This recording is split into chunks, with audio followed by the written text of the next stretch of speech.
StarHawk, released in 1982 for the almighty Vectrex arcade system, is an adaptation of the 1979 arcade game of the same name from Cinematronics, and this is a timed rail shooter of sorts where you're sort of flying along a trench of some kind that, I may have seen this sort of thing in a movie that came around this time. I don't recall what.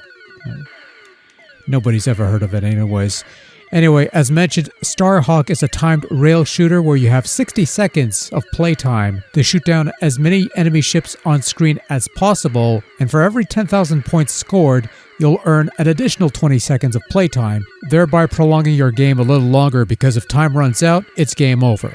Pretty straightforward.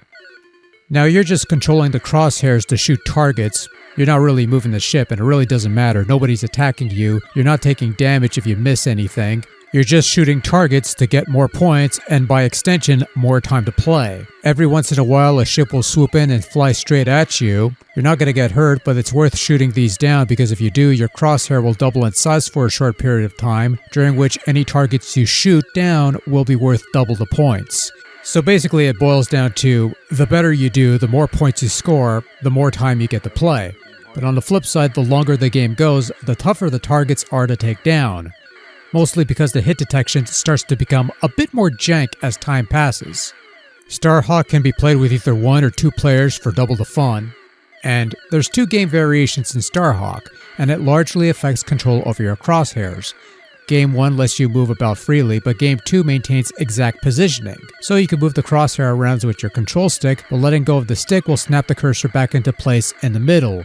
And StarHawk is one of the few Vectrex games that makes use of the analog control stick, allowing for more precise control over your cursor, and it works well enough for StarHawk. Game 1 more so than Game 2, but even in Game 2 it wasn't all that bad. Control is not something you're going to have too many issues with in StarHawk unless it's hardware related. That is, controllers not quite working as well as they should and such, but otherwise, I found control in StarHawk to be more than adequate. Just about the only quibble I have with the game is the somewhat spotty collision detection, in that you really have to aim your shots dead center at a target or else it won't register as a hit. Early on I feel it's a bit more lenient, but as you play longer games, collision detection starts to get a little less reliable. Also, your crosshairs will not only aim your shots but also guide your lasers in flight. So if you shoot in a direction and you start to move your crosshairs, the lasers will move towards your crosshair rather than where you might want them to land. It's sort of like the setting in River Raid where you're using the stick to not only fly your plane but also guide your shots. It's a minor little thing that I really don't care for, and that tends to hurt the game a bit for me, but I would imagine technical limitations and such might play a factor in this even being a thing, so I might let it slide here, but it's a little something to keep in mind.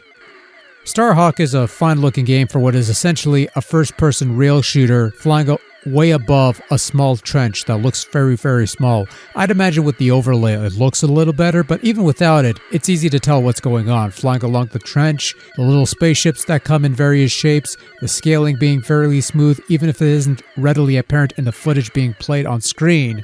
Sound effects are your typical stock Vectrex sound effects. It's nothing special but nothing too terribly offensive, unless you simply don't care for the audio aspect of the Vectrex, in which case, I don't know what to tell you.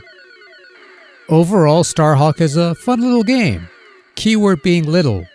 It's a game that was designed to be played in mostly small doses, and that sounds just about right since even if you could stretch it out to, 5 minutes of play at least, you're more than likely to be dealing with some seriously jank hit detection down the line that will do everything in its power to not detect hits and thus bring your game to a whimpering, dishonorable close. Still, StarHawk does what it does well enough, and is quite a bit of fun while it lasts.